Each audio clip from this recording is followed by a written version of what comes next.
All right yeah so hello everyone and welcome back to Yasmeen Syed official. आज हम बात करने वाले हैं अबाउट कैंसर।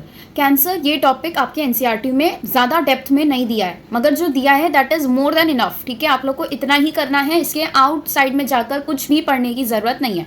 अब कैंसर में आज के लेक्चर में हम पूरा सब कुछ समझेंगे जो जो एनसीईआरटी में दिया है, that everything that is important from the NEET point of view. ठीक है, आपके एग्जामिनेशन पॉइंट ऑफ व्यू से किस तरीके से उसको हम रिलेट कर सकते हैं, क्या क्या एमसीक्यूज आए हैं, उन सब के बारे में हम बात करेंगे। क्या इंपॉर्टेंट पॉइंट होता है वो भी मैं डिस्कस करती हूँ, और वहाँ पर आप लोग को मेरे साथ में मार्किंग करनी होती है। मैं हर बार बोलती हूँ, ठीक है, तो मेरे साथ में जहाँ मैं बता रही हूँ कि ये इंपॉर्टेंट है, वो इंपॉर्टेंट आपने मार्क करना है, उस चीज़ को रिवाइज करनी है। ठीक है, तो कैंसर बेसिकली आज के लेक्चर में हम क्या क्या समझेंगे, इसका पूरा इंट्रोडक्शन समझेंगे कि आप लोग को बेसिकली एनसीईआरटी में इसके टाइप ऑफ ट्यूमर्स दिए हुए। ठीक है, टाइप ऑफ ट्यूमर्स में एक मैलिग्नेंट था और एक बिनाइन ट्यूमर था। ठीक है, ये सारी चीज़ें ना आप लोग को ओवरव्यू दी हुई है, कुछ भी डिटेल में नहीं दिया है। तो जो टॉपिक आप लोग को ऑलरेडी डिटेल लग रहा है कि कैंसर को एक अलग से इंपॉर्टेंस दी गई है, एड्स को अलग से इंपॉर्टेंस दी गई है, तो वो इसलिए दी गई है क्योंकि वहाँ से क्वेश्चन आने के चांसेस बहुत हाई होते हैं।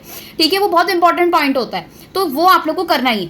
ठीक है, अब यहाँ पर आप लोग को पढ़ना क्या क्या है, जो जो आप लोग को दिया है सब पढ़ेंगे। आपके आज के लेक्चर में क्या क्या होगा, हम समझेंगे ट्यूमर्स कितने टाइप्स के हैं, उनको किस बेसिस पे डिवाइड किया गया है, क्या डिफरेंसेस है, क्या सिमिलैरिटीज है। ठीक है, अब नेक्स्ट आ जाता है इसके क्या क्या पॉसिबल रीजंस हो सकते हैं कि किस वजह से कैंसर होता है, और उसका क्या मैकेनिज्म है कि आखिर ये कैंसर फैलता कैसे, आखिर हमारी सेल्स जो नॉर्मल नेचर की है वो मेलिग्नेंट नेचर की कैसी हो जाती है, वो कैंसरस नेचर की कैसे हो जाती है, ऑन्कोजीन्स का कंसेप्ट है, वो सब कुछ आज हम समझेंगे। ठीक है, तो ये आज का हमारा ठीक है पूरा रहेगा। उसके बाद में आप लोगों को डायग्नोसिस दिया गया है, क्या क्या डायग्नोसिस टेस्ट होते हैं, सबका आप लोगों को एक ओवरव्यू दिया गया है। वो आप लोगों को डिटेल लग रहा होगा बिकॉज आप लोग को एक पर्टिकुलर डिजीज के बारे में इतना डिटेल इंफॉर्मेशन नहीं दिया हुआ है। तो एड्स और कैंसर के बारे में दिया है, तो that is important for you all. ठीक है, जितने भी नीट एस्पिरेंट्स हैं आप लोगों ने अपनी नोटबुक में खुद से नोट्स बनानी है और टेक्स्ट बुक में पेंसिल से मार्किंग्स करनी है with in the lecture only. ठीक है, लेक्चर देखते देखते ही आप लोग को सब चीज नोट डाउन करते जानी है, और जो भी नोट्स बना रहे हो उसको पहले रिवाइज करो, फिर टेक्स्ट बुक पे जाओ, बिकॉज टेक्स्ट बुक आप लोगों को एक ओवरव्यू एक पॉइंट टू पॉइंट समझा देती है, लेकिन उसका हर एक वर्ड का क्या मीनिंग है वो आप लोग को लेक्चर के थ्रू पता चलता है, वो अपने नोट्स में लिखा होता है, तब आप लोग का वो सब चीजें क्लियर होती है। फाइन, तो वो पहले नोट्स पढ़ो, उसके बाद में टेक्स्ट बुक पे जाओ, आप लोग को बेहतर मतलब एकदम बेस्ट क्लियर होगा सारा कंसेप्ट। ठीक है, तो आप लोग को नोट्स खुद से बनानी है, no need to take any xerox copy, any sort of PDF from anybody. आप लोग को पूरा खुद से पढ़ना है, खुद से नोट्स बनानी है, मेहनत करनी है। फाइन, अब इसके आगे जो डायग्नोसिस टेस्ट है और क्या पॉसिबल ट्रीटमेंट हो सकता है, कि मतलब शुरुआत के स्टेजेस में क्या ट्रीटमेंट उन्हें दिया जाता है, वो आप लोग को पढ़ना है। फाइन, वो सारे आज के लेक्चर्स में हम पूरा कवर करेंगे। स्टार्ट मेकिंग द नोट्स और सब चीज़ें। इसके बाद में जो है एमसीक्यूज आप लोग को टीपीपी मेरे टेलीग्राम ग्रुप पर मिल जाएगी, तो आप लोगों को जो है डिस्क्रिप्शन में उसका लिंक दिया हुआ है, टेलीग्राम ग्रुप ज्वाइन करो। वहाँ पर जो भी आप लोग को पीडीएफ्स मिल रहे हैं उसका मैं ठीक है आंसर एक सोल्यूशन वीडियो सोल्यूशन उसका मैं अपलोड करूँगी ऑन माई यूट्यूब चैनल। यहाँ पर ही आप लोग को जाके देखना है, उसकी प्लेलिस्ट बनी हुई होगी। ठीक है, तो वहाँ पर सारे एमसीक्यूज हम सॉल्व करके वीडियो अपलोड करेंगे। वीडियो जो पीडीएफ है वो आप लोग को मिल जाएगा, और एक दिन के बाद में वीडियो सोल्यूशन अपलोड होगा। वो इसलिए ताकि आप लोग को जो है टाइम मिले, आप लोग डायरेक्टली आंसर्स पर जंप ना करो। फाइन, तो इस तरीके से हमारा जो है काफ़ी सारे पार्ट्स हो चुके हैं ह्यूमन हेल्थ एंड डिजीजेस के। ये सेकंड लास्ट या फिर I guess third last part होगा, जिसमें हम कैंसर समझेंगे। इसके बाद में ड्रग्स वाला एक पार्ट बनेगा, और फिर अल्कोहल अब्यूज एंड एडोलेसेंस वाला जो पार्ट है वो लास्ट पार्ट रहेगा। ठीक है, so let's begin with this lecture. Right, yeah. So hello everyone and welcome back to Yasmin Syed Official. In today's lecture, now we are going to start with cancer. Cancer ये एक सब topic है under the main chapter human health and disease. अब इसके अंदर हमें basically cancer किस वजह से होता है, ठीक है, और उसके क्या कॉजेज, क्या डायग्नोसिस वे होता है, किन तरीकों से हम कैंसर का डायग्नोसिस कर सकते हैं, पता कर सकते हैं कि किसी भी इंडिविजुअल को कैंसर है, ये सब हम कैसे पता कर सकते हैं, और इसका क्या क्या ट्रीटमेंट हो सकता है। बेसिकली ये जो बीमारी है इसे हम काफी हद तक के कंट्रोल कर सकते हैं। ठीक है, तो basically cancer is a disease which can be control to a certain extent. ठीक है, और उसके लिए बहुत सारी हमारे पास में थेरेपीज होती है। One of them is chemotherapy, जो आप लोग को दी हुई है इस टेक्स्ट बुक में।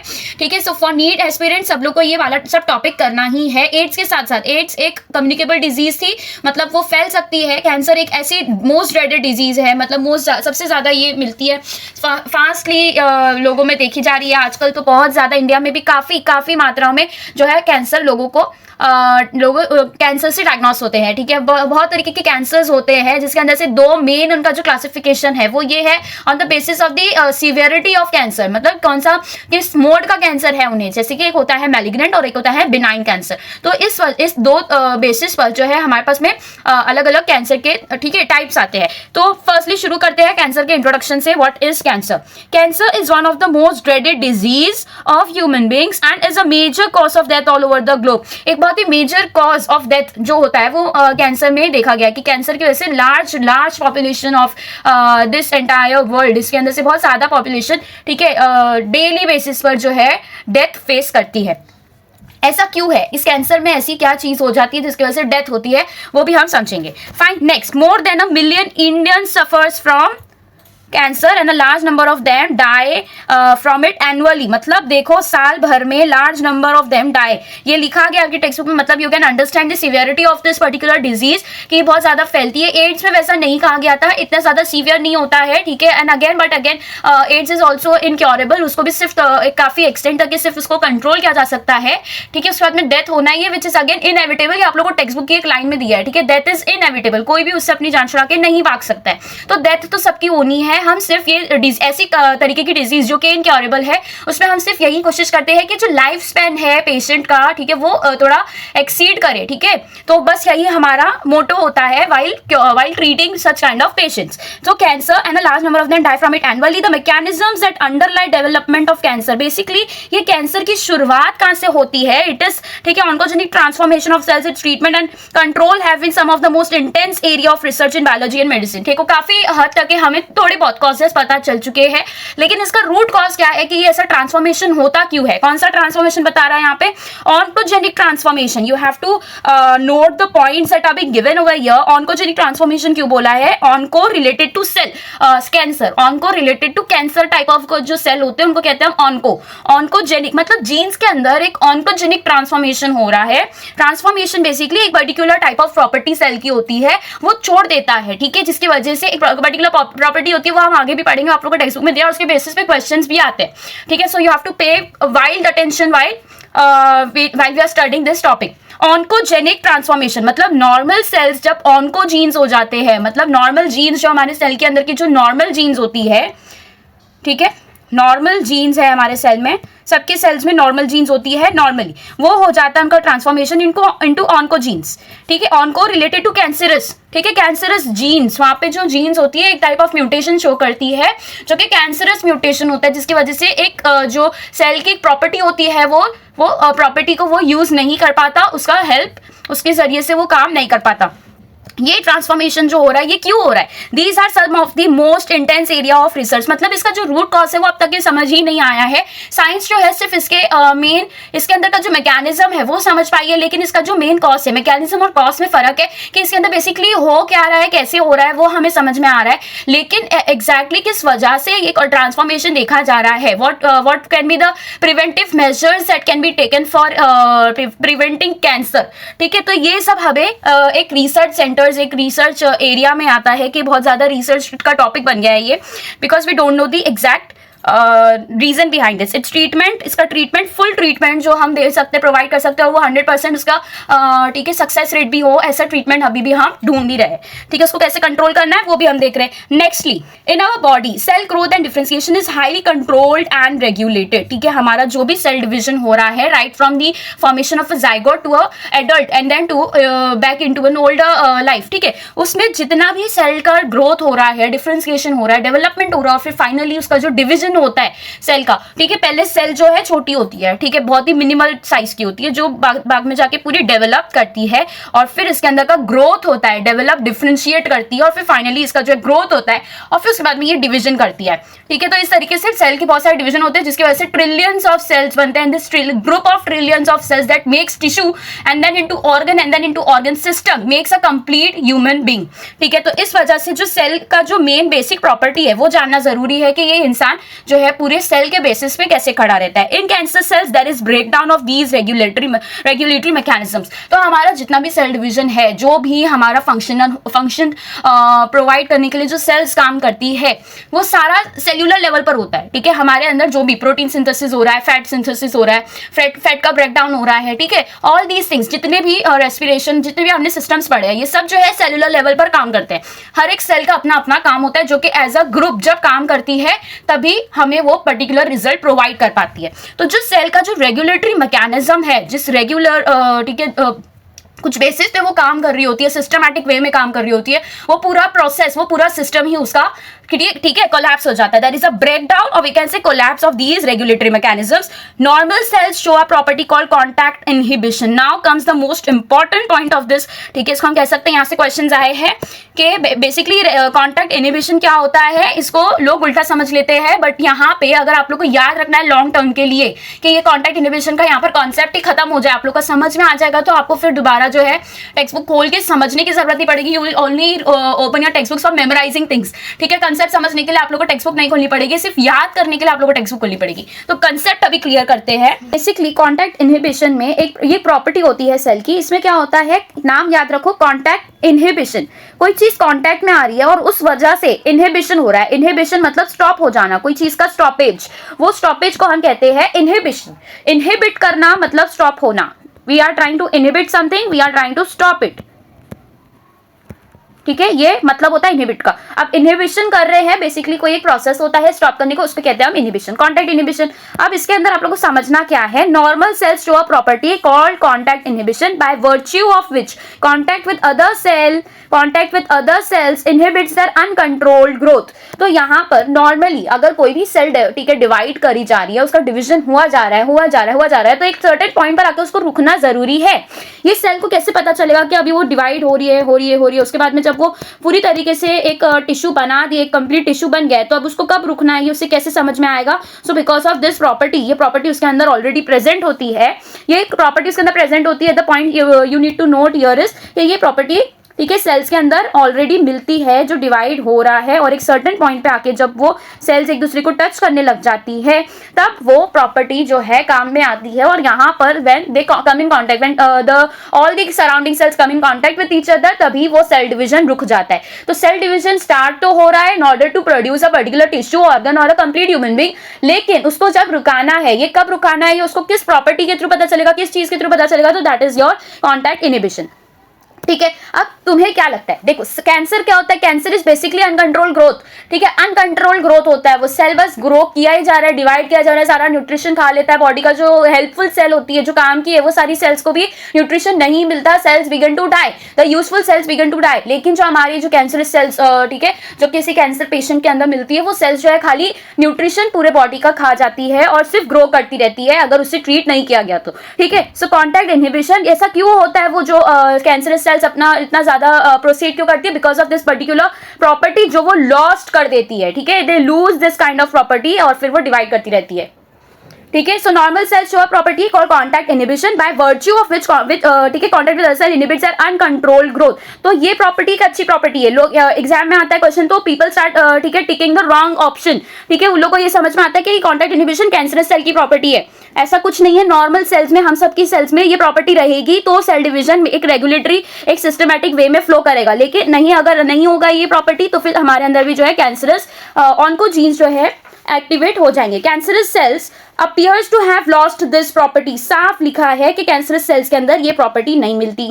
फिर as a result of this, cancerous cells just continue to divide, giving rise to masses of cells called tumors. So tumor क्या है, tumor as per your NCERT it is masses of cells. What is a tumor? Masses of cells, large masses of cells which are of no use to a individual, ठीक है, किसी भी individual के लिए वो काम की नहीं है। ट्यूमर्स एक लार्ज, ठीक है, अनकंट्रोल ग्रोथ हो रहा है, एक लार्ज क्वांटिटी में सेल का बस एक, ठीक है, टिश्यू बन रहा है, जो कि कंप्लीट टिश्यू नहीं है, जो कि एक ऑर्गन नहीं है, वो सिर्फ एक यूजलेस सेल्स का एक कलेक्शन है। यूजलेस सेल्स है वो कोई फंक्शन में कंट्रीब्यूट नहीं कर रही है, पार्टिसिपेट नहीं कर रही है, none of the systems is being under controlled by those cells. तो ये ऐसी जो सेल्स है जो पूरी तरीके से यूजलेस है, वो सेल्स को हम क्या कहते हैं, उस कलेक्शन को हम कहते हैं ट्यूमर्स। अब ये जो ट्यूमर्स है इसको हमने दो तरीके से डिवाइड किया, जिसके अंदर दो तरीके के ट्यूमर्स बनते हैं। Tumours are of two types, benign and malignant. ठीक है, benign tumours normally remain confined to their original location and do not spread to other parts of the body. ठीक है, अब देखो बेनाइन ट्यूमर्स ऐसे तरीके के ट्यूमर्स होते हैं जो एक ही जगह, ट्यूमर मतलब basically a group of cell, अगर वो ग्रुप ऑफ सेल जो है यहाँ वहाँ ट्रैवल करने लग जाए in through flow of blood, ठीक है, कहीं पर भी ट्रैवल कर जाए, लिम्फ नोड से, लिम्फेटिक वेसल्स के थ्रू अगर ट्रैवल करे, वो कहीं और जाके डिपॉजिट हो जाएंगे और वहां पर भी कैंसरस सेल्स का जो है ग्रोथ शुरू हो जाएगा।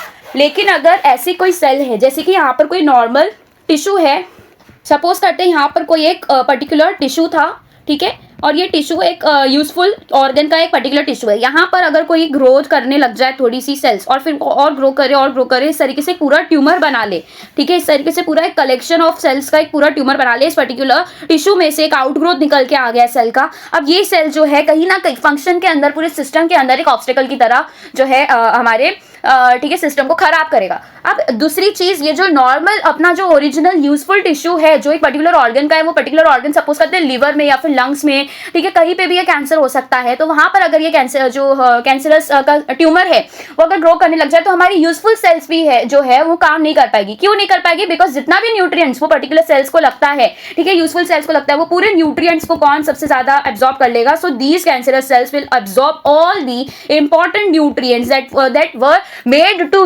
B utilised by the useful cells. ठीक है, यूजफुल सेल्स के लिए, एक नॉर्मल फंक्शनिंग के लिए उसके वो न्यूट्रिएंट बना था। लेकिन ये न्यूट्रिएंट्स जितने भी हमें मिलते हैं वो सारे नॉर्मल ये कैंसरस सेल्स जो है खा के पूरा खत्म कर देगी। न्यूट्रिएंट्स की कमी हो जाएगी बॉडी में और सिर्फ कौन से सेल्स ग्रो करते जाएंगे? Cancerous cells. तो दिस काइंड ऑफ डिजीज जिसके अंदर पूरी तरीके से ट्रैप्ड हो जाते हैं कि कोई अच्छी आप सप्लीमेंट ले रहे हो, कोई न्यूट्रिशन का विटामिन का सप्लीमेंट ले रहे हो, कोई भी चीज ले रहे हो, तो उसके जरिए से जो भी न्यूट्रिएंट्स बनेंगे, कार्बोहाइड्रेट, प्रोटीन्स जो भी बनेगा, वो सब कुछ कौन खा जाएगा? That is your cancerous cell. So you can not really apply a healthy lifestyle while you are being a patient of cancer। क्योंकि जितना भी हेल्दी लाइफस्टाइल रख लो, जितने भी सेल्स होंगे वो क्या करेंगे? कैंसरस सेल्स होंगे, वो सारे न्यूट्रिएंट्स को खा लेंगे। So this kind of disease आप लोग सोच सकते हो, you still we have not got the 100% cure for this. ठीक है, सो बिनाइन ट्यूमर्स में क्या होता है? दो तरीके के ट्यूमर्स हमने पढ़े, बिनाइन और एक मैलिग्नेंट। जो बिनाइन ट्यूमर्स होते हैं वो एक ही जगह पर रहते हैं, ठीक है, तो बेसिकली जो बिनाइन ट्यूमर्स होते हैं वो कम वी कैन से कम हार्मफुल होते हैं। क्यों? क्योंकि ये एक ही जगह पर है, तो हमें पता है कि इस पर्टिकुलर सिस्टम के इस पर्टिकुलर एरिया में ये ठीक है एक कैंसरस ग्रोथ हुई है, कोई एक ट्यूमर बना है। लेकिन in case of malignant tumours अगर हम देखें तो वहां पर क्या हो गया है, हमें पता ही नहीं है कि इस कैंसर कहाँ कहाँ स्प्रेड हुआ है, ये पूरी बॉडी में फैल गया है। क्योंकि एग्जैक्टली कौन सी जगह पे ऑपरेट करना है या कौन सी जगह से कैंसरस सेल्स को निकाल सकते हैं, वी डोंट नो। ठीक है, क्योंकि ये ब्लड के थ्रू, लिम्फ वेसल्स के थ्रू पूरी तरीके से बॉडी में फैल जाता है। सो मैलिग्नेंट ट्यूमर्स जो होते हैं उसमें क्या होता है? The malignant tumours on the other hand, ठीक है, are a mass of proliferating cells जो पूरी तरीके से डिवाइड तो कर रही है, डिवाइड कर करके फिर क्या कर रही है? नियोप्लास्टिक या फिर ट्यूमर सेल्स जैसे हम कहते हैं, नियोप्लास्टिक या फिर ट्यूमर सेल्स कहते हैं। ठीक है, जो नियोप्लास्टिक सेल्स है वो किसमें मिलते हैं? मैलिग्नेंट ट्यूमर में मिलते हैं, which is a more harmful ठीक है type of tumour. These cells grow very rapidly as compared to benign tumour, जो कि कम हार्मफुल होता है, एक जगह पे कन्फाइंड होता है और ये ओरिजिनल लोकेशन पे रहता है। Benign tumours it normally remain confined to original location and do not spread to other parts of the body, thus cause a little damage to the patient. क्योंकि हमें पता है पर्टिकुलर जो ट्यूमर है ये पर्टिकुलर प्लेस एरिया एक particular जगह पर मिलेगा, we can operate it, we can remove that particular type of tumour. लेकिन in case of malignant tumours as I said क्या होगा यहाँ पर? It is a mass of proliferating cells, जिसको हम दो नाम से बुलाते हैं, नियोप्लास्टिक सेल्स या फिर tumour cells. These cells grow very rapidly, invading and damaging the surrounding normal tissues.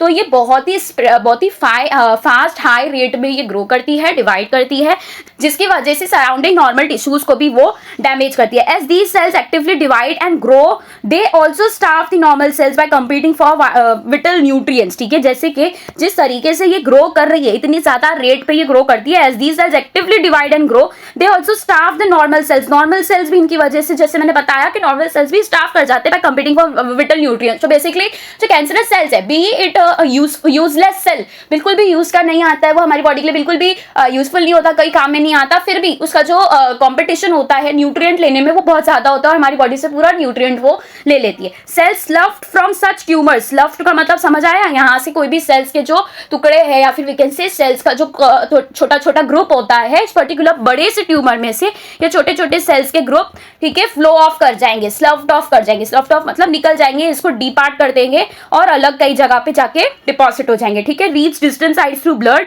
And wherever they get lodged in the body they start a new tumour there. जहां पर भी जाएंगे उनका तो वो प्रॉपर्टी रह गई ना, ठीक है, अनकंट्रोल डिवीजन का प्रॉपर्टी तो हर जगह रहेगा, तो जहां पर भी वो जाके डिपॉजिट होंगे, कहीं पर भी रुकेंगे, be it one cell, two cells और अ ग्रुप ऑफ सेल्स, वो सारे जो सेल्स होंगे वो क्या करेंगे, अनकंट्रोल डिवीजन अपना कंटिन्यू रखेंगे और जहां जाएंगे वहां पर कैंसर स्प्रेड करते जाएंगे. This property called metastasis is the most feared property of malignant tumours. तो किसी भी अगर कैंसरस पेशेंट को अगर पता चलता है, डायग्नोसिस होता है, तो पहले यही देखा जाता है कि वो बेनाइन है या मैलिग्नेंट है, और अगर मैलिग्नेंट है तो कितने स्टेज पर पहुंच चुका है, उसकी बॉडी में कितनी जगह पर वो फैल चुका है. मेटास्टेसिस क्या है? मेटास्टेसिस इज दैट प्रॉपर्टी जिसकी वजह से जो सेल है वो स्लफ ऑफ हो जाती है और कोई दूसरी जगह पे जाके डिपॉजिट हो जाती है और वहां पर भी जाके वो जो है अनकंट्रोल ग्रोथ और डिवीजन शो करती है. तो ये जो है मोस्ट फियर्ड प्रॉपर्टी है. You can understand why this particular property is most feared property. इस ऐसा क्यों कहा गया? बिकॉज अगर वो कहीं पर भी जाके डिपॉजिट हो रही है, मतलब पूरे बॉडी को तुम्हारी पूरी बॉडी को एक तरीके से ट्रैप कर रही है, इम्प्योर कर रही है और पूरी बॉडी को ही क्या कर रही है, बेसिकली कैंसरस बना रही है और इसका जो है ट्रीटमेंट और ज्यादा डिफिकल्ट हो जाता है. ठीक है, now will be learning the causes of cancer.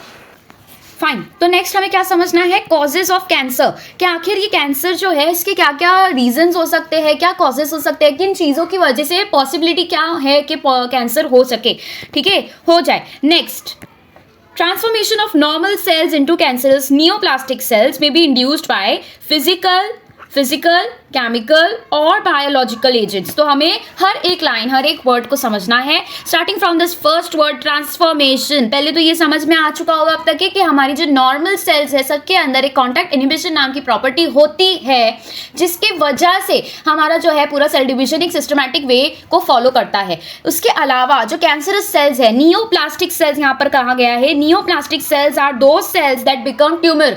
ठीक है, जो ऐसी सेल्स होती है जिनके अंदर ट्यूमर बनने की टेंडेंसी होती है उसे हम कहते हैं नियोप्लास्टिक सेल्स या फिर tumour forming sales. So what will come here?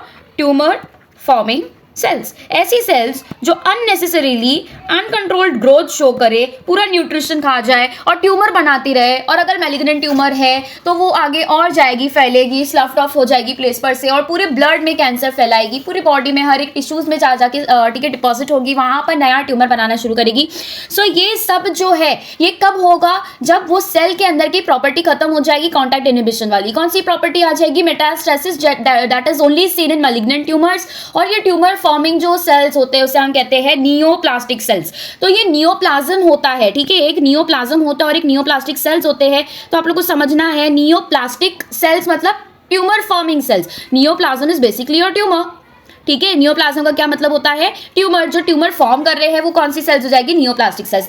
तो ये जो ट्रांसफॉर्मेशन हो रहा है नॉर्मल सेल का इनटू अ नियोप्लास्टिक सेल्स, ठीक है, मतलब कि ये कैसा हो गया है? ये सेल्स जो है अभी पूरी तरीके से it is ready to kill, it is ready to destroy your body slowly and slowly, क्योंकि कैंसर जो है ये अच्छे से धीरे से जो है फैलता है, ठीक है, और ये सब जगह फैल जाता है. ठीक है, सो बेसिकली ये जो ट्यूमर वाला सेल बन रहा है ये क्यों बन रहा है? ये जो ट्रांसफॉर्मेशन यहाँ पर देखा जा रहा है ये ट्यूमर सेल का, ये होता है it can be induced by either physical, either chemical और बाय बायोलॉजिकल एजेंट्स. तो यहाँ पर क्लियरली मेंशन है कि biological agent, it could be a bacteria, it could be a virus, जो कि कैंसरस ट्रांसफॉर्मेशन या फिर वी कैन से ट्यूमर वाले फॉर्मिंग वाले ट्रांसफॉर्मेशन आपके सेल्स के अंदर बेसिकली आपकी बॉडी के अंदर जो है ये ला सकता है. तो पहला तो है physical. Physical agents, it could be chemical agents. तो समझते हैं पॉइंट वाइज कौन से एजेंट्स के बारे में बात की गई है। These agents are called carcinogens. जो भी चीज whatever it is, it could be biological agent, could be chemical और फिजिकल और एनी सॉर्ट ऑफ चीज जो भी कैंसर कॉज कर रही है, जिस वजह से डायरेक्टली कैंसर कॉज हो सकता है या होता है, उसे हम कहते हैं कार्सिनोजेंस। ठीक है, तो टोबैको में ऐसे केमिकल सब्सटेंस होते हैं। ठीक है, टोबैको ऐसा जब ठीक है स्मोकिंग जिसके अंदर टोबैको होता है, बहुत सारे डिफरेंट और ऐसे केमिकल्स होते हैं जिसकी वजह से जो है कैंसर हो जाता है। तो that is why it is written over that it can cause cancer, क्योंकि उसके अंदर क्या है, कार्सिनोजेंस है। समझ आया, उसके अंदर क्या होते हैं, कार्सिनोजेंस होते हैं। अब क्योंकि ये हम इनहेल कर रहे हैं, इसके अंदर के केमिकल्स के थ्रू हो रहा है, तो that will become what, it will become chemical, ठीक है, केमिकल एजेंट्स। तो ये वाले जो कार्सिनोजेंस होते हैं that is taken either from your oral cavity या फिर जो है आपके रेस्पिरेटरी सिस्टम में जा रहे हैं। It could be tobacco, chewing tobacco, it could be smoking and other substances as well. तो वो सब क्या हो जाएंगे, केमिकल कार्सिनोजेंस के अंडर आएंगे। ठीक है, ionising radiations like X-rays and gamma rays and non ionising radiations like UV cause DNA damage leading to neoplastic transformation. अब यहाँ पर आप लोगों को थोड़ी सी एक्स्ट्रा इंफॉर्मेशन की भी जरूरत है। आप लोग को समझना है नॉन आयनाइजिंग रेडिएशंस और आयनाइजिंग रेडिएशंस। ठीक है, इसके अंदर क्या डिफरेंस होता है। तो आयनाइजिंग रेडिएशंस क्या होते हैं, नॉन आयनाइजिंग रेडिएशंस क्या होते हैं, हमें समझना है। देखो, आयनाइजिंग रेडिएशंस तो सब लोग को पता है, जो ट्रैवल करता है एक जगह से दूसरी जगह पर, it can not be clearly seen. ठीक है, आप रेडिएशंस को जो है देख नहीं सकते हो, लेकिन दो तरीके की रेडिएशंस हमारे पास में निकल के आती है, आयनाइजिंग और नॉन आयनाइजिंग। ये आप लोग के फिजिक्स का भी पार्ट है, केमिस्ट्री का पार्ट है, और अब आप देख सकते हो ये दोनों का, ये सब चीजों का किस तरीके से इंटरकनेक्शन होता है विद बायोलॉजी एज वेल। तो ये सारे सब्जेक्ट्स जो है इंटरकनेक्टेड है। किसी को भी ये नहीं सोचना है कि यार बायोलॉजी वाले हैं हम, इनको हमें जो है फिजिक्स की क्या जरूरत है, केमिस्ट्री की क्या जरूरत है। We are going to learn zoology, we are going to learn about humans, we are going to learn about the life. ठीक है, तो ऐसे जो है लाइफ भी है, हर चीजों से कनेक्टेड है। तो आप लोग को समझना है, ये आप लोग को आगे भी काम आएगा। आयनाइजिंग रेडिएशंस वो रेडिएशंस होती है जो आयनाइज होने पर निकलती है। अब ये आयनाइज क्या है, इसको हम रेडिएशन की फॉर्म में कैसे समझ रहे हैं। देखो, जो भी रेडिएशंस होती है वो दो टाइप से बनती है, या तो वो डायरेक्टली इलेक्ट्रोमैग्नेटिक फील्ड्स की वजह से जो है वो वेव्स बनेगी और वेव्स के फॉर्म में वो ट्रैवल करेगी। जो भी आपके पास में रेडिएशंस होती है, these are nothing but the electromagnetic waves. लेकिन वो वेव्स क्रिएट कैसे हो रही है, किस वजह से हो रही है, कौन सी एनर्जी के फॉर्म में हो रही है, वो भी बहुत इंपॉर्टेंट होता है। तो यहाँ पे आयनाइजिंग रेडिएशंस वो वाली, पहले तो नॉन आयनाइजिंग समझ लो, ये इजी है। नॉन आयनाइजिंग रेडिएशंस में हमारा नॉर्मल इलेक्ट्रिक फील्ड और मैग्नेटिक फील्ड का जो है साइमल्टेनियस यूज करके, ठीक है, दोनों ही जो है एक साथ इंस्टेंटली यूज होती है और दोनों का ही रोल होता है in order to produce the electromagnetic wave. आप लोग ने देखा होगा, एक होता है परपेंडिकुलरली, ठीक है, अगर एक जा रही है इस डायरेक्शन में, कोई एक डायरेक्शन में अगर वो जा रही है और मैग्नेटिक फील्ड दूसरे डायरेक्शन में जा रही है, तो उसके परपेंडिकुलर थर्ड वे में जो है आप लोग का इलेक्ट्रोमैग्नेटिक फील्ड ट्रैवल करता है। ठीक है, तो ये हो जाती है नॉन आयनाइजिंग रेडिएशन, जो कि किस वजह से होती है, नॉन आयनाइजिंग रेडिएशन होती है इलेक्ट्रोमैग्नेटिक फील्ड की वजह से होती है। ठीक है, ये जो दोनों की फील्ड निकल के आती है उसकी वजह से क्या बनता है, इलेक्ट्रोमैग्नेटिक वेव बनता है। ठीक है, अब ये होता है नॉन आयनाइजिंग वाला। आयनाइजिंग रेडिएशंस में बेसिकली हम जो है इलेक्ट्रॉन को एक्साइटेड करते हैं। किसी भी जो है कोई एक पर्टिकुलर एलिमेंट के इलेक्ट्रॉन को या फिर कोई भी इलेक्ट्रॉन को जब हम एक्साइटेड करते हैं तो वो एक हायर पोजीशन पर जाता है, जिसकी वजह से उसका एनर्जी लेवल बढ़ जाता है, और वही एनर्जी को हम किस फॉर्म में यूज करते हैं, रेडिएशन के फॉर्म में यूज करते हैं। तो जो आयनाइजिंग रेडिएशन होती है वो कौन सी एनर्जी अपने अंदर कंटेन करती है, जिसके अंदर इलेक्ट्रॉन्स के साथ में छेड़छाड़ की गई हो, न्यूट्रॉन्स के साथ में की गई हो। इसके अंदर आप लोग के एक्सरेज आते हैं, आयनाइजिंग रेडिएशंस में एक्सरेज आते हैं, गामा रेज आती है। यहाँ पर लिखा हुआ है, ठीक है, मुझे लिखने की जरूरत नहीं है, यहाँ पर जो है लिखा हुआ है साफ साफ कि आप लोग के जो आयनाइजिंग रेडिएशन है वो दो ही है, एक्सरेज और gamma rays, and non ionising radiations like UV rays. ठीक है, इसके अलावा माइक्रोवेव्स, ये सारे भी नॉन आयनाइजिंग होते हैं। लेकिन जो कैंसर कॉजिंग होते हैं वो ये तीन होते हैं, एक्सरे है, गामा रे है और यूवी रेज है। ठीक है, यूवी रेज तो हम सबको पता है, अल्ट्रावायलेट रेज के लिए, ठीक है, उससे हम बचने के लिए कितने सारे अभी क्रीम्स लगाते हैं, कितने प्रोटेक्शन लेते हैं, यूवी रेज जितना हार्मफुल होता है। ठीक है, it can cause DNA damage, तो मतलब एक तरीके से वो म्यूटेशन ला रहा है, कोई चेंज ला रहा है आपके डीएनए में, आपके जीन्स में, अलील्स में। ठीक है, लीडिंग टू नियोप्लास्टिक ट्रांसफॉर्मेशन। तो वो जो ट्रांसफॉर्मेशन होगा, अगर कोई म्यूटेशन होगा आपके सेल्स में एक पर्टिकुलर जीन के लोकेशन पर, तो वो म्यूटेशन किस तरीके का होगा, it could be beneficial, it could be harmful, तो वो कैसा होगा वो हमें नहीं पता। ठीक है, लेकिन उसके अंदर से one of the causes, one of the consequence, we can say one of the result of this transformation ये हो सकता है कि आप लोग की जो नॉर्मल सेल है वो क्या बन जाए, नियोप्लास्टिक सेल बन जाए। उसके अंदर क्या आ जाए, ट्यूमर बनाने की टेंडेंसी आ जाए, अनकंट्रोल्ड ग्रोथ करने की टेंडेंसी आ जाए, अनकंट्रोल्ड डिविजन करने की टेंडेंसी आ जाए।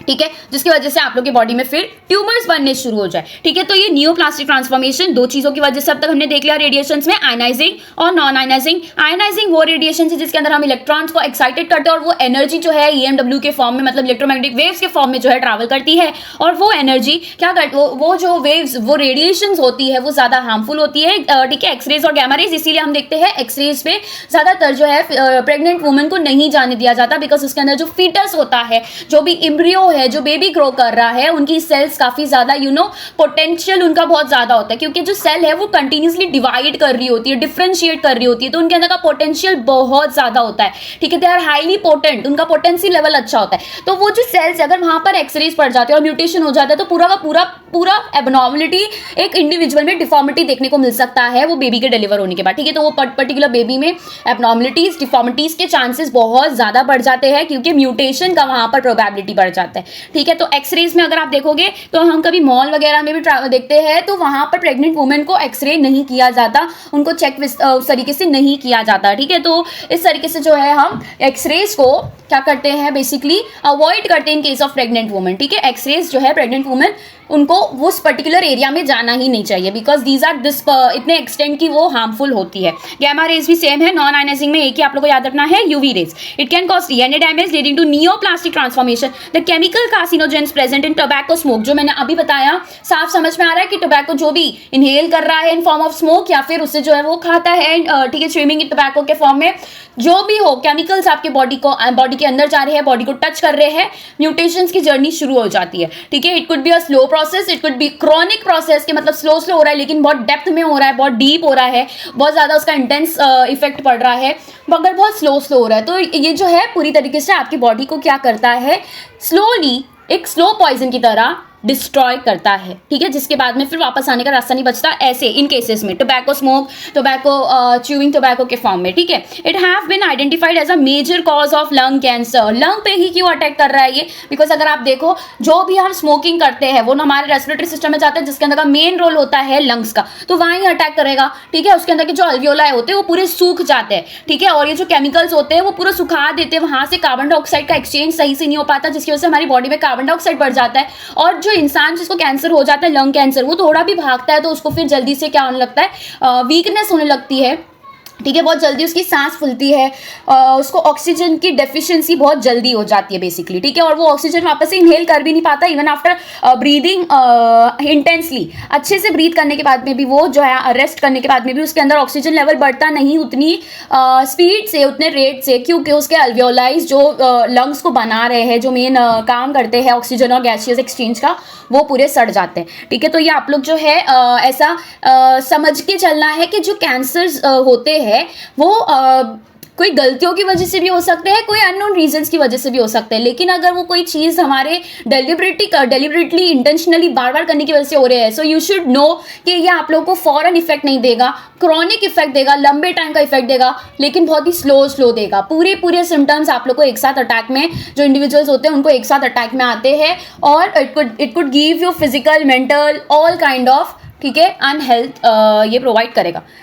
ठीक है, अब लंग कैंसर हो गया। Cancer causing viruses called oncogenic viruses, ऐसे वायरसेस अब ये बायोलॉजिकल एजेंट हो जाते हैं। फिजिकल एजेंट में हमने क्या देख लिया, रेडिएशंस। दूसरा कार्सिनोजन, दूसरे केमिकल कार्सिनोजेंस में हमने टोबैको का एग्जांपल देख लिया, जिसके अंदर क्या होता है, टोबैको होता है, ये केमिकल होता है। ठीक है, उसके अलावा थर्ड आ जाता है बायोलॉजिकल एजेंट्स। यहाँ पर आप लोग को बायोलॉजिकल एजेंट्स में वायरस का एग्जाम्पल दिया हुआ है। ऑन्कोजेनिक वायरसेस होते हैं जो कि क्या करते हैं, हमारी नॉर्मल जीन्स के अंदर म्यूटेशन करके उसको अगेन, तो मतलब मेन जो मकसद होता है कैंसर बनने का, जो कैंसर बनता है उसका पहला ये मैकेनिज्म होता है, ये मेन उसका डेस्टिनेशन होता है कि भाई इसके जो जीन्स है, जो अच्छे वाले जीन्स है, इसके अंदर म्यूटेशन लाना है। तो वो म्यूटेशन लाने के बहुत सारे जो है वेज मेथड्स होते हैं। It could be biological agent, it could be through chemical, और it could be through physical agents. ठीक है, तो यहाँ पर जो बायोलॉजिकल एजेंट है वो भी यही करेगा, जीन्स के अंदर म्यूटेशंस, क्रोमोसोम्स के अंदर म्यूटेशंस लाने की कोशिश करेगा। So cancer causing viruses called oncogenic viruses have genes called viral oncogenes. तो इनके अंदर के जो जीन्स होते हैं वो बने किससे होते हैं, ऑन्कोजीन्स नेचर के उनके वायरल जीन्स जीन्स होते हैं, ठीक है। Furthermore several genes called cellular oncogenes, C onco proto oncogenes have been identified in normal cells which when activated under certain conditions could lead to oncogenic transformation of the cell. तो basically ये क्या बता रहे हैं कि हमारे जो नॉर्मल सेल्स होते हैं इनके अंदर भी कोई कोई ऐसे जीन्स होते हैं जो कि कुछ कंडीशंस में अगर एक्टिवेट हो जाते हैं then it can cause devastation. कैसे डिवास्टेशन? क्योंकि वो जो जीन्स है वो कैंसरस जीन्स है, लेकिन कौन से फॉर्म में है? वो अनएक्टिवेटेड है, ठीक है, वो एक्टिवेटेड नहीं है, वो इनएक्टिव फॉर्म में है। मतलब कि उन्हें हम क्या कहेंगे? प्रोटो ऑन्कोजीन्स कहेंगे। मतलब क्या होता है कि प्रोटो रिलेटेड टू प्रीवियस, मतलब या फिर ऑफ, ठीक है, इनएक्टिव है। प्रोटो मतलब ऑन्कोजीन्स के पहले बनने वाला, प्रीवियसली जो यंग, जिसको हम कह सकते हैं यंग ऑन्कोजीन्स, जो कि अब तक एक्टिवेट नहीं हुआ है, ठीक है। वैसे प्रोटो ऑन्कोजीन्स होते हैं जो कि इनएक्टिव फॉर्म में होते हैं। तो वो जो प्रोटो ऑन्कोजीन्स का ट्रांसफॉर्मेशन हो जाता है इनटू ऑन्कोजीन्स, ठीक है, उसको हम क्या कहते हैं? दिस ट्रांसफॉर्मेशन, इसको हम कहते हैं सेलुलर ऑन्कोजीन्स। तो यहाँ पर हमको सिर्फ इतना बताया है कि एक तो आप लोग के ऑन्कोजेनिक वायरसेस हो सकते हैं बायोलॉजिकल एजेंट्स में, दूसरे हमारी ही बॉडी में, हमारी नॉर्मल सेल्स के अंदर कुछ ऐसे जीन्स होते हैं। सेल नॉर्मल है, कुछ जीन्स है खाली जो कि इनएक्टिव फॉर्म में है, कुछ ऐसे अलील्स है जो कि अपने अंदर कैंसरस ट्रांसफॉर्मेशन का, ट्यूमर बनने का, ट्रांसफॉर्मेशन का टेंडेंसी रखते हैं, वो कैपेबिलिटी रखते हैं, लेकिन इनएक्टिव फॉर्म में। मतलब उनका पूरा सिस्टम रेडी है कि अगर थोड़ा सा म्यूटेशन हो जाए तो वो चालू हो जाएंगे, ठीक है। तो they will start their work as a, ठीक है, ट्यूमर कॉजिंग सेल। लेकिन वो किस फॉर्म में है? स्विच ऑफ है उनका, ठीक है, उनका जो स्विच ऑफ है, जो स्विच है वो ऑफ है, उनको सिर्फ ऑन करने की देरी होती है। तो ये ऑन कैसे होते हैं? बेसिकली इसके कुछ कॉजेज होते हैं, ठीक है। So they have been identified in normal cells which when activated under certain conditions. तो यहाँ पर वही बताया है कि कुछ भी वायरसेस जो होते हैं, जैसे यहाँ पर हमने पढ़ा ऑन्कोजेनिक वायरसेस, अगर ये उस जीन के साथ में जाके म्यूटेशंस कॉज कर दिया, ठीक है, तो बस फिर वो वाले जो सेल है वो भी क्या कर देंगे, ठीक है, they will act as a neoplastic cell, ठीक है। फिर it could lead to oncogenic transformation of the cell.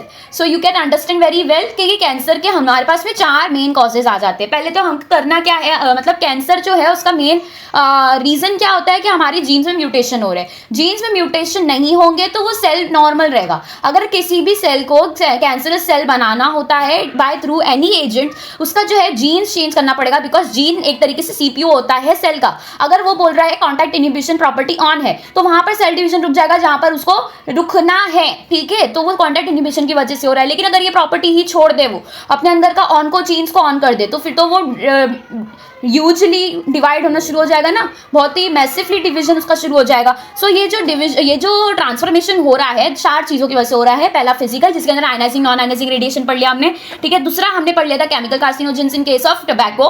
फिर तीसरा था बायोलॉजिकल एजेंट्स, जो क्या कौन से है, उसके अंदर वायरसेस आ जाते हैं। फिर फोर्थ था हमारे ही नॉर्मल सेल्स, जिनके अंदर क्या होते हैं, प्रोटो ऑन्कोजीन्स वाले एक हमारा कंसेप्ट था, ठीक है। और ये सेल्युलर ऑन्कोजीन्स क्या है? वो वाले जीन्स होते हैं जो हमको नॉर्मल सेल में भी मिलते हैं, जिसको हम लोग शॉर्ट में क्या लिखते हैं, सी ऑन्क, ठीक है। नेक्स्ट हम स्टार्ट करेंगे with cancer detection and diagnosis.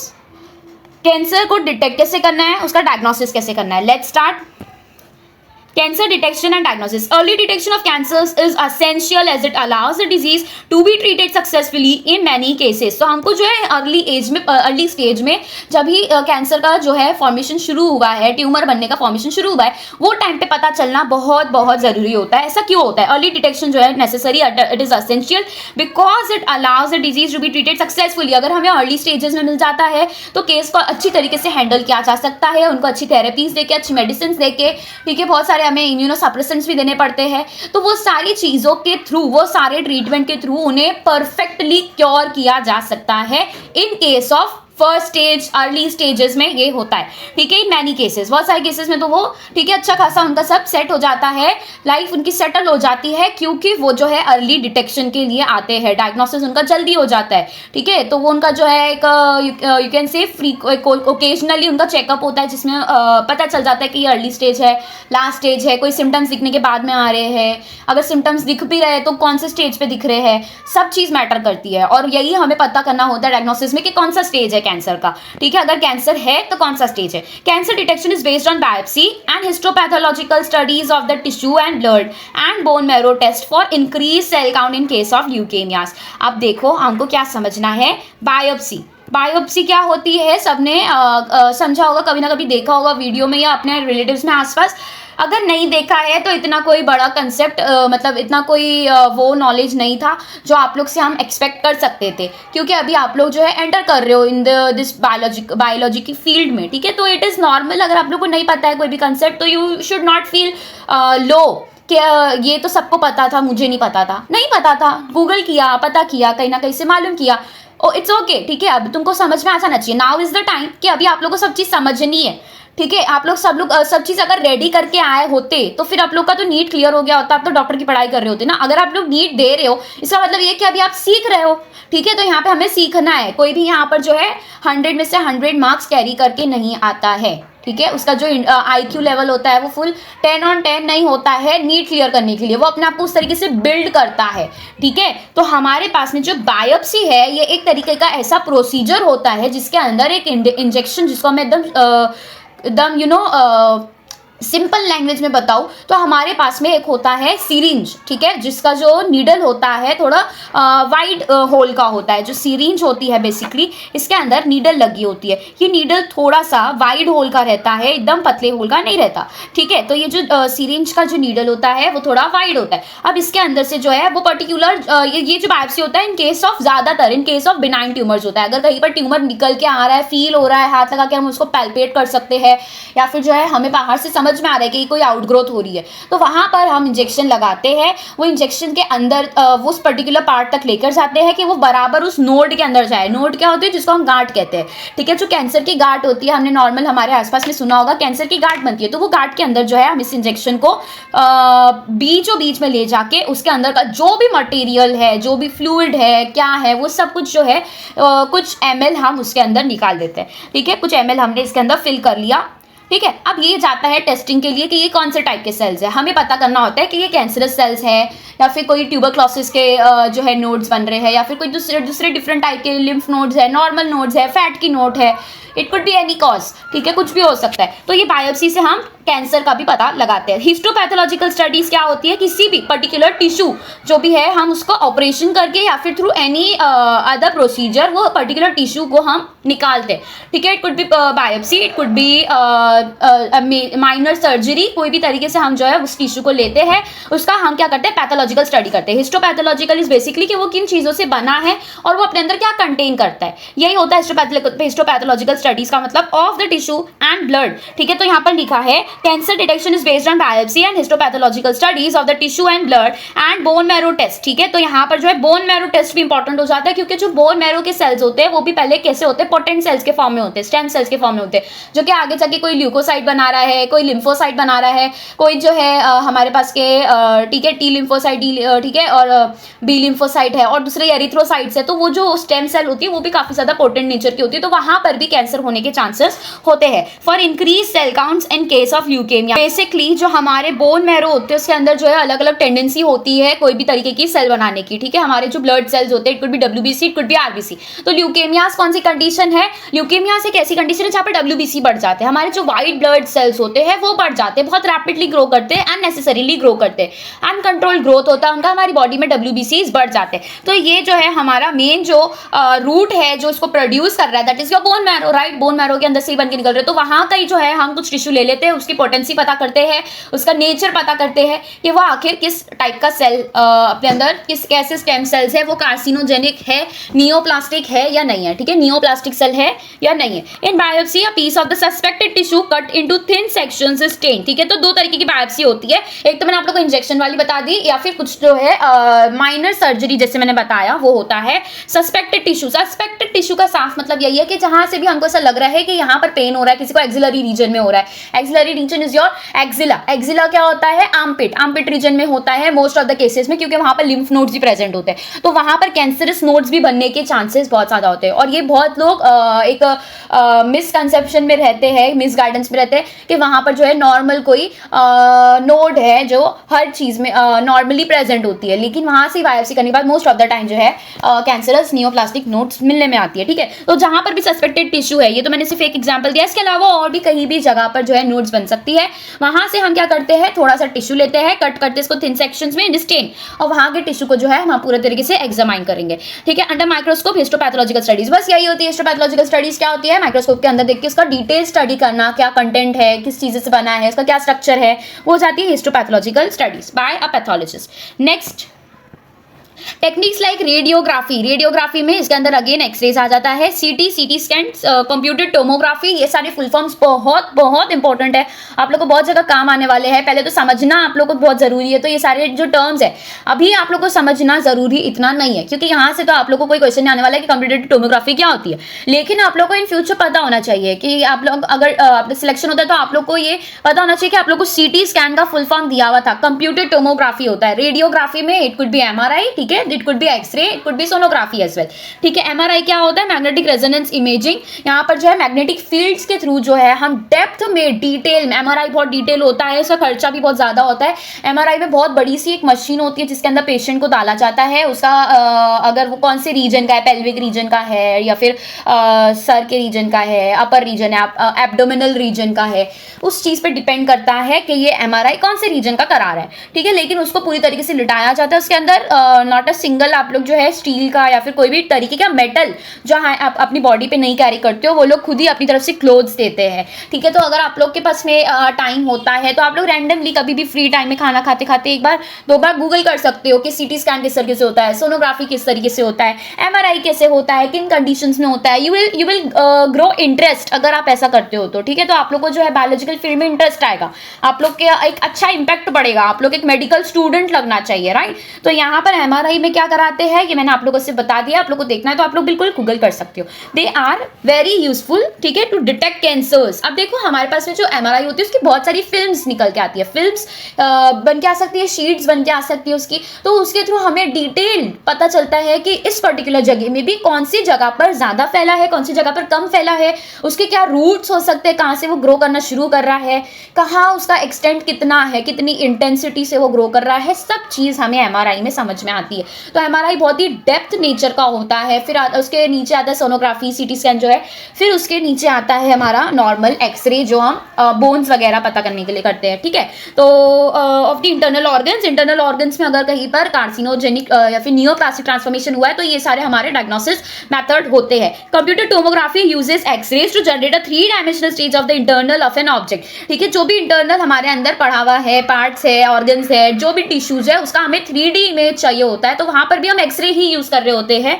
लेकिन यहाँ पर जो है क्या क्रिएट करता है, ये 3 डायमेंशनल इमेज क्रिएट करता है। एक्सरेज आप लोग ने देखे ही होंगे, आई एम श्योर। जो नॉर्मल एक्सरेज होते हैं वो तो 2 डायमेंशनल होते हैं। ठीक है, एक साइड से हमें पता लगता है कि कौन सी बोन में क्या हाल चल रहा है। ठीक है, लेकिन जो सीटी स्कैन होता है वो 3 डायमेंशनल इमेज प्रोवाइड करता है उस पर्टिकुलर टिश्यू की। एमआरआई जो होता है it uses strong magnetic fields. ठीक है, तो जो मैंने बताया कि आप लोग जो है कोई भी तरीके का मेटल कैरी नहीं करके जा सकते, ये इंस्ट्रक्शंस आप लोग को दिए जाते हैं। ठीक है, और ये रेडियोलॉजिस्ट जो होते हैं बहुत अच्छा इनका काम होता है, you can in future go for radiology as well. ठीक है, इंशाल्लाह अगर आप लोग का नीट क्लियर होता है तो। स्ट्रॉन्ग मैग्नेटिक फील्ड्स वहां पर उसका यूज करते हैं तो मेटल्स अराउंड नहीं होते कैरी करना, एंड नॉन आयनाइजिंग रेडिएशंस भी यहाँ पर होते हैं to accurately detect pathological and physiological changes. ठीक है, इन द लिविंग टिश्यू। तो एक्यूरेसी अगर हमें चाहिए कि कोई भी पर्टिकुलर ऑर्गन में अगर हो भी रहा है तो ऑर्गन के किस हिस्से में हो रहा है, किधर के सेल्स पे हो रहा है, सब हमें डेप्थ में कहां पर पता चलता है, एमआरआई में पता चलता है। ठीक है, और जो है बाकी आप लोग को जो एग्जांपल्स दिए उसके अंदर आप लोग को एक्यूरेसी के बारे में नहीं बात की गई है, लेकिन एमआरआई इज मोस्ट एक्यूरेट, ये आप लोग को यहाँ पर बताया गया है। ठीक है, और ये कौन सी आयनाइजिंग रेडिएशंस करता है, नॉन आयनाइजिंग रेडिएशंस करता है। ठीक है, तो यहाँ तक आप लोग को समझ में आ गया होगा कि एक्यूरेट डिटेक्शन, एक्यूरेसी के लिए हम जो है एमआरआई परफॉर्म करते हैं। Antibodies against cancer specific antigens. Antigens क्या होते हैं, कोई भी पैथोजन हो सकता है, बायोलॉजिकल है, फिजिकल है, मतलब पैथोजन तो बेसिकली ज्यादातर बायोलॉजिकल होता है, लिविंग होता है। जो एंटीजन होता है it could be dust particle as well, कोई भी तरह का डस्ट पार्टिकल हो सकता है, माइट्स हो सकते हैं जो बहुत ही छोटे होते हैं, माइट्स हो सकते हैं, वो सारे एंटीजेंस हो सकते हैं। बहुत सारे फिजिकल ठीक है ऐसे फैक्टर्स हो सकते हैं जिसकी वजह से उसको हम एंटीजन कह सकते हैं। एंटीजन क्या होता है, बेसिकली एंटीजन का ये डेफिनेशन होता है कि हमारी बॉडी के अंदर जो भी इम्यून सिस्टम को ठीक है एक्टिवेट कर दे उसे हम कहते हैं एंटीजन। हमारा इम्यून सिस्टम उसको एक्सेप्ट करने के लिए रेडी नहीं होता है, उसे हम कहते हैं एंटीजन। हमने पढ़ा था ह्यूमन हेल्थ डिजीज में आई गेस, जब हम किडनी ट्रांसप्लांटेशन करते हैं तो वहां पर अंदर जो है हमारा इम्यून सिस्टम काफी ज्यादा एक्टिव होने के टेंडेंसी रखता है। क्यों रखता है? उसके अंदर तो लिविंग टिश्यू ही डाला है, अच्छा खासा जीता जागता, सेम ब्लड ग्रुप का, काफी ज्यादा सिमिलर क्लोज रिलेटिव का हमने जो है किडनी उसके अंदर ट्रांसप्लांट किया। फिर क्यों उसका जो इम्यून सिस्टम है वो करता है? क्योंकि वो उसके खुद के सेल्स नहीं है, वो प्योरली वो जीन्स कैरी नहीं करते, प्योरली कंप्लीटली उसके अंदर वो जीन्स नहीं है जो उसके बंदे के जो पेशेंट है उसकी पूरी बॉडी में मिल रहे हैं, राइट। तो इस वजह से थोड़ा भी डिफरेंस आता है तो वो जो हमारी बॉडी होती है, हमारा जो इम्यून सिस्टम होता है, हमारे चेक पॉइंट्स यहाँ पर लिम्फ नोड्स के फॉर्म में है, पूरा लिम्फेटिक सिस्टम हमारे अंदर जो फ्लो कर रहा है ये उसे एक्सेप्ट नहीं करता और उसके अगेंस्ट में डिफेंस शुरू कर देता है। तो अगर हमारे पास में कोई भी कैंसर कॉजिंग एंटीजन होता है उसके अगेंस्ट में हम क्या करते हैं? एंटीबॉडीज प्रोवाइड करते हैं। समझ आया? अगर बायोलॉजिकल एजेंट है तो they are also use for detection of certain cancers. Techniques of molecular biology can be applied to detect genes in individuals with inherited susceptibility to applied cancer to certain cancers। तो देखो ऐसा हो सकता है कि genetically भी ये चीजें आगे फॉरवर्ड हो, अगर फॉरवर्ड नहीं होती है तो टेंडेंसी भी फॉरवर्ड हो सकती है। टेंडेंसी इज डिफरेंट और पूरी तरीके से फॉरवर्ड होना ही इज डिफरेंट। अगर फैमिली में 2 जन को अगर है, ठीक है, तो वो आगे जाने की प्रोबेबिलिटी बहुत ज्यादा हाई होती है कि अगर किसी को कैंसर है और उस केस में उस दौरान अगर क्या होता है, प्रेगनेंसी होती है, डिलीवरी होती है, तो वो जो बेबी डिलीवर होगा वो हाईली प्रोन होगा टुवर्ड कैंसर्स। उसके अंदर के जो प्रोटो ऑन्कोजीन्स होंगे जो सबके बॉडी में प्रेजेंट होते हैं, ठीक है, वो प्रोटो ऑन्कोजीन्स जो है अपना नॉर्मल ठीक है कंडीशन से कैंसरस कंडीशन में आने की जो टेंडेंसी, जो प्रोबेबिलिटी रखते हैं वो बहुत ज्यादा रखते हैं इन केस ऑफ जेनेटिक अगर आगे इनहेरिट होता है तो, ठीक है। सो हम जो है क्या करते हैं? मॉलिक्यूलर बायोलॉजी का यूज करते हैं। Techniques of molecular biology can be apply to detect genes in individuals with inherited susceptibility. Susceptibility बोला है यहाँ पे, ठीक है, इनहेरिटेड कैंसर नहीं बोला है। सस्पेक्टेबिलिटी का क्या मतलब होता है कि भाई इनके अंदर जो है होने के चांसेस है, सस्पिशियस है ये, ठीक है, दे आर सस्पिशियस कि इनके अंदर जो है देखा जा सकता है। लेकिन ये कब देखा जाएगा? Certain cancer identification of such genes. तो ये देखा कब जाएगा? जब कोई एजेंट प्रेजेंट होगा तो ही देखा जाएगा। Physical, chemical, biological agent, any one of them अगर यहाँ पर रहेगा तो पहले जो 10 जन है 10 में से 2 अगर उसके पेरेंट्स में कहीं फैमिली ट्री उनका बनाते हैं तो वहां पर किसी के पास में अगर कैंसर था और वहां से अगर वो ट्रैवल करता है किसी अगर इनहेरिट होता है आगे, तो फिर क्या होगा? वो ज्यादा प्रोन होंगे towards getting cancers by the same agents जिसके थ्रू अगर हम बाकी के 8 लोगों को दे तो वो और बाकी के जो 2 जन है वो उन दोनों के बीच में से जो 2 जन है वो ज्यादा प्रोबेबल रहेंगे, प्रोन रहेंगे towards getting diagnosed with cancer, ठीक है। इनहेरिटेड सस्पेक्टेबिलिटी होता है to certain cancers. Identification of such genes, ऐसी जीन्स को आइडेंटिफाई करना which predispose an individual to certain cancers may be very helpful in prevention of cancer. देखो हमारे पास में क्या होता है? Identification of genes which predispose an individual to certain cancers, ठीक है। तो हमारे पास में कुछ ऐसे जीन्स अगर आइडेंटिफाई अगर हम कर लेते हैं, ठीक है, वो क्या करेगा? It will predispose to certain cancers और फिर ये आगे के कैंसर के लिए प्रिवेंशन के लिए बहुत ज्यादा हेल्पफुल हो जाएगा, ठीक है। हमारी जो ऐसी जीन्स जिसके अंदर होती है, जिसके अंदर प्रोन हो ज्यादा होते हैं वो, ठीक है, कैंसर के लिए, उनके लिए अगर उनको जो है हम ऐसी जीन्स को आइडेंटिफाई कर लेते हैं तो वो बेसिकली प्री डिस्पोज हो जाते हैं। They which predispose an individual to certain cancers may be very helpful, ठीक है। समझ आया क्यों ऐसा हो रहा है? बिकॉज हमें पहले ही समझ में आ जाता है कि इनका जो है जीन्स के अंदर म्यूटेशन होने का बहुत ज्यादा चांस होता है, ठीक है। Such individuals may be advise to avoid exposure to particular carcinogens. तो बेसिकली हमें जो है उनका क्रोमोसोमल स्ट्रक्चर, उनका जीन्स, उनके अलील्स देख के समझ में आ रहा है कि ये जो है they are highly prone to get cancer. इनके प्रोटो ऑन्कोजीन्स बस एज पर है, ठीक है, बस एज पर है to get transformed into oncogenes, ठीक है, ठीक है, कैंसरस जीन्स बन सकते हैं। तो यहाँ पर ये जो चीज हमें जो नॉलेज पता चलती है इसको हम क्या कहते हैं? Pre disposition. मतलब पहले हमें पता चल जा रहा है कि they are now more prone, तो हम क्या कर सकते हैं? इसको प्रिवेंट कर सकते हैं ना, ठीक है। Prevention is better than cure.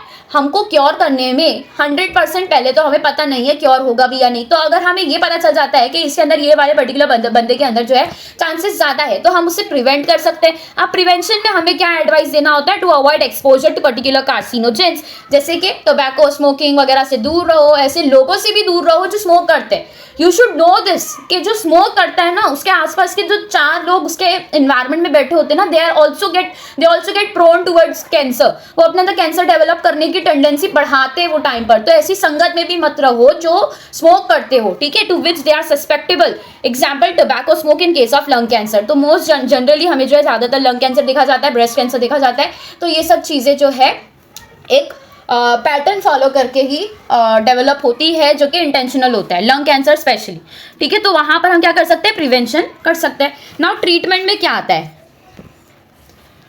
Treatment of cancer, the common approaches for treatment of cancer are surgery. ठीक है, in case of benign tumours again radiation therapy दे सकते हैं, इम्यूनोथेरेपी दे सकते हैं for all type of cancer. ठीक है, ये इम्यूनोथेरेपी हम देते हैं, रेडिएशन थेरेपी देते हैं। In radiotherapy tumour cells are irradiated lethally taking proper care of normal tissue surrounding the tumour mass. तो हमारे पास में एक अच्छा वाला जो है टिश्यू है, ठीक है, ये पूरे अच्छे वाले टिश्यू है, यहाँ पर अच्छा टिश्यू पूरा प्रेजेंट है। ठीक है, बहुत हेल्दी है, अच्छे हैं, लेकिन कहीं पर से जो है ग्रोथ होना शुरू हो गया बहुत ही खराब वाले सेल्स का। दीज आर द ऑन्कोजीन्स या फिर we can say neoplastic cells. तो ये जो नियोप्लास्टिक सेल्स यहाँ पर ग्रो हो रहे हैं, ये बहुत रैपिडली ग्रो होते हैं पहली बात तो। और ये था हमारा अच्छा वाला हेल्दी टिश्यू, यहाँ पर हमारा पूरा अच्छा हेल्दी टिश्यू था। अब ये जैसे जैसे ग्रो होता गया, ये इस डायरेक्शन में जो है ना ग्रो करेगा, फैलेगा। तो जब ये छोटा सा था, वहां से इसने ग्रो करना शुरू किया। अब ये आसपास का जो इन्वायरमेंट है, वहां के सेल्स को जो है न्यूट्रिशन नहीं दे रहा है, हेल्दी सेल्स को, और ये खुद ग्रो होता जा रहा है। तो हमने क्या करना है रेडिएशन थेरेपी में, रेडिएशन थेरेपी में क्या होता है, लुक हियर, जो हमारे पास में रेडिएशन थेरेपी की बात कर रही है, radiotherapy tumour cells are irradiated lethally. आपने देखा है रेडिएशन, लेजर सर्जरी होती है, ठीक है, लेसिक सर्जरी, उस पर क्या करते हैं, हमारी जो रेडिएशंस होती है, लेजर रेडिएशंस होती है, उसके थ्रू जो है हम आईज के लिए स्पेशली लेजर सर्जरी की जाती है। वहां से हम जो है आई के जो भी डिफेक्ट्स है उसको ठीक करते हैं। तो वो किसकी वजह से हो रहा है, कोई भी तरीके की रेडिएशन की वजह से हो रहा है। तो यहाँ पर भी हम एक टाइप का रेडिएशन देते हैं, जिसकी वजह से ये जो सेल्स है ये पूरे मरने लगते हैं, इनको पूरा हम डेड कर रहे हैं, डिस्ट्रॉय कर रहे हैं, वो सेल को ही हम क्या कर रहे हैं, किल कर रहे हैं। तो यहाँ पर हम जो है पूरी सेल्स को किल करेंगे, taking special care of the outside cells के। यहाँ पर जो भी हेल्दी सेल्स है उनको हम ना मारे। तो यहाँ पर जो हेल्दी सेल्स है उनको बचा के विद प्रॉपर केयर हमें सिर्फ कौन सा एरिया कवर करना होता है, ये वाला एरिया। ठीक है, इसको हमें क्या करना है, पूरी तरीके से डिस्ट्रॉय करना है। समझ आया, यही होता है रेडिएशन थेरेपी में, taking proper care of the normal tissue surrounding the tumour mass. Several chemotherapeutic drugs, हमने बहुत बार सुन चुका है कि ये जो कीमोथेरेपी होती है कैंसर्स में दी जाती है, इसके जो साइड इफेक्ट्स भी होते हैं, one of the side effect is bald हो जाना। ठीक है, उनके जो हेयर होते हैं बहुत ही ज्यादा रेट में गिर जाते हैं, इतने गिरते हैं कि उनका जो हेड है पूरी तरीके से एक शेव्ड नेचर में दिखता है, या फिर वो जो है पूरा बाल्ड हो जाता है, पूरे बाल ही उनके गिर जाते हैं अगर एक्सट्रीम केसेस होता है तो बेसिकली हमें देख के ये लगता था कि इनका जो साइड इफेक्ट हो रहा है इसकी वजह से उन्होंने खुद ही पूरा हेड शो करा दिया, लेकिन ऐसा नहीं होता है। वो एक इंटेंसिटी का साइड इफेक्ट होता है, कितना उनके अंदर जो है एक मेंटल स्ट्रेस, एक mental torture, we can say एक वो प्रेशर क्रिएटेड होता है कि वो तो अपनी हेल्थ तो जा ही रही है उनकी, उनके साथ साथ उनकी ब्यूटी भी जा रही है, उनकी बहुत सारी बहुत ज़्यादा एंशियस होते हैं वो उस टाइम पर, एंजाइटी लेवल उनका ज़्यादा होता है। They are use to kill cancerous cells. Chemotherapy में हम क्या करते हैं, कैंसरस सेल्स को मारने का ऐसा ड्रग्स देते हैं जो कैंसरस सेल्स को डिस्ट्रॉय करते हैं। Some of these are specific for particular tumours, particular हर एक ट्यूमर टू ट्यूमर ये क्या करेगा, वेराई। ठीक है, वेराई करेगा। Majority of drugs have side effects like hair loss, anaemia. Anaemia क्या होता है, लॉस ऑफ ब्लड, ब्लड क्या हो गया आपकी बॉडी में कम हो गया, ब्लड एकदम कम हो जाता है, मतलब हमारी बॉडी से जो रेडनेस होती है वही पूरी चली जाती है और हमारी बॉडी पूरी व्हाइट दिखती है, that is called as anaemia. Most cancers are treated by combination of surgery, radiotherapy and chemotherapy. Fine. Most cancers are treated by combination of, या तो हमें सर्जरी देनी है, या तो रेडियोथेरेपी, कीमोथेरेपी, या फिर इनका कॉम्बिनेशन हम देते हैं। सर्जरी भी कर रहे हैं, उसके साथ साथ इनको मेडिकेशंस पर रख रहे हैं, एडमिट रख रहे हैं। ठीक है, सर्जरी भी हो रही है, रेडियोथेरेपी दिया जा रहा है, कीमोथेरेपी दिया जा रहा है। ठीक है, tumour cells have been shown to avoid detection and destruction by immune system. ठीक है, मतलब कि हमारे जो इम्यून सिस्टम है वो ना तो इन्हें डिटेक्ट कर सकता है, और डिटेक्ट ही नहीं कर रहा है तो डिफेंड कैसे करेगा। पहले डिटेक्ट करता तो डिस्ट्रक्ट करता, उसको डिस्ट्रॉय करता, अपने बॉडी को डिफेंड करता, लेकिन हमारी बॉडी के अंदर जो हमारा इम्यून सिस्टम है वो कैंसरस सेल्स को डिटेक्ट ही नहीं कर पाता। ठीक है, तो डिटेक्शन नहीं होने की वजह से उनका डिस्ट्रक्शन भी वो नहीं कर पा रहा है। समझ आ रही है चीजें कि ऐसा क्यों हो रहा है। अच्छा, ये डिटेक्शन क्यों नहीं कर पा रहा है, डिटेक्शन ये इसलिए नहीं कर पा रहा है क्योंकि ये जो सेल है पूरी तरीके से किसकी जैसा दिख रही है, पूरी 99.9% हमारे नॉर्मल बॉडी सेल की तरह दिख रही है, लेकिन उसके अंदर जो है 1% का ये चेंज बैठा हुआ है कि ये अनकंट्रोल्ड ग्रोथ शो करेगी। सो you can see here very minor change in just a small gene, जो कि हमें दिख भी नहीं सकती, जिसको हमें 100x पे भी देखने के बाद में बहुत उसको डीप में देखना पड़ेगा, तब जाके हमें जो है डीएनए दिखाई देते हैं, जीन्स दिखाई देते हैं। तो इतनी छोटी सी चीज में अगर कहीं पर भी एक चेंज, माइन्यूट चेंजेस आ जाते हैं, तो वो इतना डिफरेंस क्रिएट कर सकते हैं कि हमारा इम्यून सिस्टम उसको पहचान नहीं पा रहा, उससे डिफेंड नहीं कर पा रहा हमारी बॉडी को, ठीक है, उसको डिटेक्ट ही नहीं कर पा रहा है, ठीक है, बाय इम्यून सिस्टम, जिसकी वजह से patients are given substances called biological response modifiers such as alpha interferon which activates their immune systems and help in destroying the tumour. तो अब यहाँ पर क्या हो रहा है, यहाँ पर हम जो है in case of kidney transplantation अगर हम होता है, ठीक है, किडनी ट्रांसप्लांटेशन होता है, किसी का हार्ट ट्रांसप्लांट होता है, तो हमें इम्यून सप्रेसेंट्स देना पड़ता है। इम्यूनो सप्रेसेंट्स हमें क्यों देने पड़ते हैं? ताकि उसका इम्यून सिस्टम दबा हुआ रहे, ठीक है, अगर एक्टिवेट हो जाएगा तो वो फौरन से पहचान लेगा ये तो बाहर की सेल है, this is not self cell. लेकिन इन केस ऑफ कैंसर हमारी खुद की ही सेल्स जो है डिवाइड हो रही है, अननेसेसरीली अनकंट्रोल्ड ग्रोथ शो कर रही है। तो ये जो माइनर चेंजेस की वजह से ऐसा कैंसरस ट्रांसफॉर्मेशन हुआ है, वो माइनर चेंजेस को हमारा नॉर्मल इम्यून सिस्टम नहीं डिटेक्ट कर पाता, तो हम हमारे इम्यून सिस्टम को और एक्टिवेट करते हैं और बूस्ट करते हैं, इतना एक्टिवेट करते हैं कि वो एकदम अपने एकदम एक्टिव फॉर्म में आ जाता है, जिसकी वजह से थोड़े भी चेंजेस अगर होते हैं तो वो उस पर भी काफी ज्यादा इफेक्टिव होता है, एक लिमिट तक इफेक्टिव होता है कि वो कैंसरस सेल को पहचान सकता है और उसको किल करता है, उसका फैगोसाइटोसिस करता है। सो ऐसे हमें सब्सटेंसेस देने पड़ते हैं, ठीक है, कॉल्ड बायोलॉजिकल रिस्पांस मॉडिफायर। जो हमारा बायोलॉजिकल रिस्पांस है सोया हुआ होता है, क्योंकि हमारे कैंसरस सेल को नहीं पहचान पाता है, तो उसको हम मॉडिफायर्स कहते हैं, जिसके अंदर हम मॉडिफिकेशन कर रहे हैं। इसका एक बहुत इंपॉर्टेंट एग्जाम्पल याद दिया है, अल्फा इंटरफेरॉन, नाम याद रखना है, ठीक है। ये अल्फा इंटरफेरॉन क्या है? These are biological response modifiers, हमारे इम्यून सिस्टम को ये मॉडिफाई करते हैं, मॉडिफिकेशन लाते हैं, which activates our immune system and helps in destroying the tumour. Easy है, कुछ भी डिफिकल्ट नहीं है इसके अंदर। हमारा जो नॉर्मल सेल था उसके अंदर एक नियोप्लास्टिक ट्रांसफॉर्मेशन हो गया। अगर ट्रांसफॉर्मेशन पहचान में नहीं आ रहा है, क्योंकि वो काफी ज्यादा सेल 99.9% जो है किसकी तरह दिख रही है, हमारी बॉडी सेल की तरह ही दिख रही है, बाकी सारे जीन्स उसके सेम टू सेम है, ठीक है। तो यहाँ पर जो डिफरेंस आ रहा है वो सिर्फ कुछ जीन्स, कुछ एक पर्टिकुलर जीन की वजह से आ रहा है, जहां पर म्यूटेशन हो रहा है, वो म्यूटेशन उसको नियोप्लास्टिक सेल बना रहा है और वो अनकंट्रोल्ड ग्रोथ शो कर रही है। The uncontrolled growth could be two types, it could B malignant tumour, it can cause malignant tumour, it can cause benign tumour.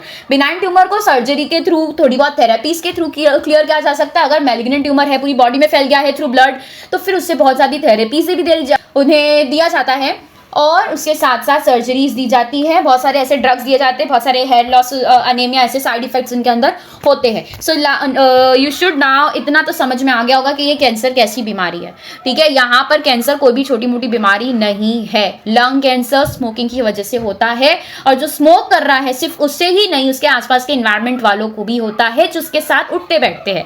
So you should know this very well as a biology student कि आप लोगों को क्या करना है, क्या नहीं करना है in case of your health, in case of taking care of your health, ठीक है। तो आप लोग जो पढ़ रहे हो अपनी नॉर्मल लाइफ में उसके अप्लाई करने की कोशिश किया करो, ठीक है। तो इस वे में आज जो है हमारा कैंसर वाला पार्ट खत्म हो जाता है। नेक्स्ट लेक्चर से will be starting drugs and alcohol abuse. ये चैप्टर काफी इंटरेस्टिंग था, क्योंकि आज की जनरेशन से ये काफी ज्यादा इसके अंदर से यूजेस हमें पता चल सकते हैं कि हम आजकल की जनरेशन में इसके अंदर से फॉरेन क्या एप्लीकेशन निकाल सकते हैं। तो drug and alcohol abuse again very common, cancers होना बहुत ज्यादा कॉमन है इंडिया में, ठीक है। एड्स भी बहुत ज्यादा फैलता है। तो ये नॉलेज नहीं, लैक ऑफ नॉलेज की वजह से तो हो रहा है ना। तो यहाँ पर हमें जब ये ऐसी नॉलेज मिल रही है तो हमारा इंटरेस्ट आना चाहिए, खुद ब खुद आना चाहिए, और इसको अप्लाई करने के लिए भी हमें बहुत क्यूरियस होना चाहिए, ईगरनेस हमारे अंदर होनी चाहिए, ठीक है। So we have completed our today's part, cancer हो गया है खत्म। नेक्स्ट लेक्चर से हम शुरू करेंगे ड्रग्स एंड अल्कोहल अब्यूज। तो वहां पर जो है हम पूरा डिटेल में समझेंगे कि आखिर ये ड्रग्स बनते किससे है, क्या क्या आप लोग को अलग अलग प्लांट समझने हैं, वीड प्लांट समझने हैं, तो वो सब कुछ आज नेक्स्ट लेक्चर में हमारा होगा। Till then good bye. सारी नोट्स की प्रैक्टिस करते रहो, डीपीपीस लगाते रहो, ठीक है। नीट 2024 के लिए अभी कुछ ही महीने बचे हैं। I hope you all are doing all well, you are studying well, you are taking care of your health as well, ठीक है। तो अच्छे से आप लोग को जो है ये पूरा टाइम पूरी तरीके से मेहनत करनी है, पूरा टाइम आप लोग को पढ़ाई में लगाना है, ठीक है। All right, thank you, good bye.